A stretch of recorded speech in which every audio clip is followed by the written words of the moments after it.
Hi guys, let me show you a simple little sequence that you can do anywhere and everywhere. Flexibility and strength in our legs are crucial in Jiu Jitsu, that's a fact. And this is a simple little sequence that you can do outside with your shoes on a Jiu Jitsu mat, absolutely anywhere.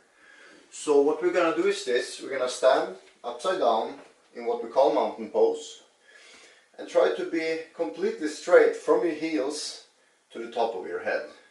Now activate your legs, lift your right foot off and see how high you can lift the leg without the left knee bending. So lift the leg, take one full breath here, and again one full breath. Maybe move your arms up to extend. And now all the way down to standing split without opening your hips. So keep your hips neutral. Place your hands under the knee or on the floor. Now you can bend the standing leg but stretch the right leg out as far as you can and square off the hips. The more you lift your right leg, the more you will activate your hamstrings and your glutes. And you will get a super nice stretch in the left hamstring here. One deep breath here too. Slowly place the right foot behind you, hip width apart. We're going up to crescent, so bend the right knee, lift up to crescent and stretch the front of the right hip. So the more you bend down and the more you lean back, the more stretch you will get in the psoas here. One breath here too, move your arms up. And now let's do it all again. Right leg out behind you, lift it as high as you can, strengthening your hip flexor, straightening both legs. One deep breath here. Reach the arms up and follow with the right foot. All the way down slowly with square hips, down to a standing split. So you can straighten the left leg if you can, but it's okay to bend the knee as long as you lift your right heel and press back through your right foot. Also try to move the left sitting bone back, so you're creating space in the left hip. You're stretching the calves and the hamstrings on the left side. You're lifting and strengthening the right leg. Bend the left knee, come back to crescent.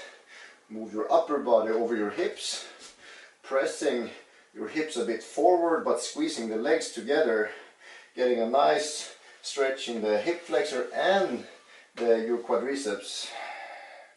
Breathe in, lifting up, and breathe out, back to standing. Let's do it again on the other side. So, left foot out behind you, stretching the right leg, stretching the left leg, activating your inner thighs so the foot don't point out or in, but you squeeze the inner thighs together and be super straight and strong. If you push your leg down, you should feel your leg pressing back up. Breathe in, lift the arms, stretching the left leg back, bending your right knee if you have to, placing the hands on the floor or under your knee. But move the right sitting bone back and press through your left foot. Lift the heel for more intensity, stretching and strengthening at the same time. Deep breath here.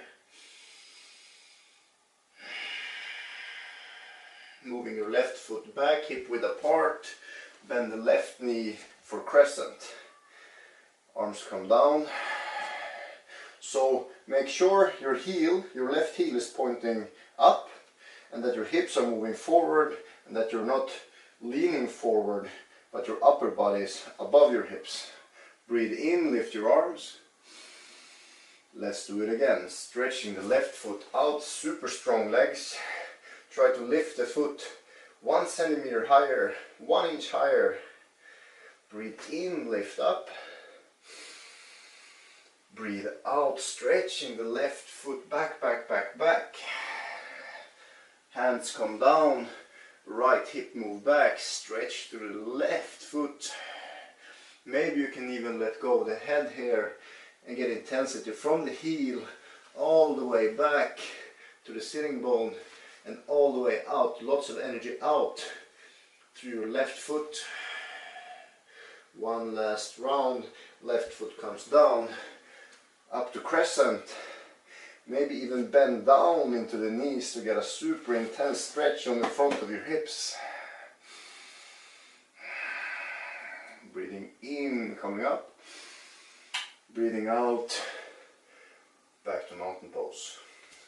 So, short and simple, but the mobility of your legs and the strength in your legs is interconnected with the hips. So if you can move your legs with less effort, which takes more strength, so with more strength you can use less effort to accomplish what you want, and together with flexibility you get a greater range of motion and you can accomplish so much more with spending less energy on what you're doing. And especially since there is a guy that is always trying to control your legs, for example if you're playing guard, to be able to move the legs fast and smooth and without exploding but being in a fluid motion will help you tremendously.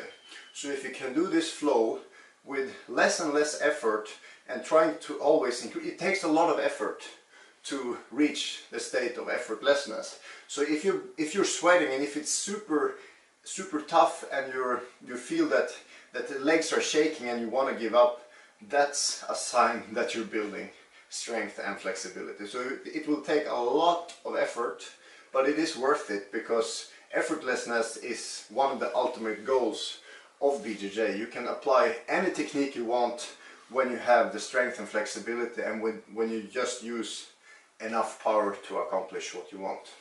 So try this, do it 10 times on each side. It will take you 5 to 10 minutes, but do it with concentration, do it slow, and try to go for precision.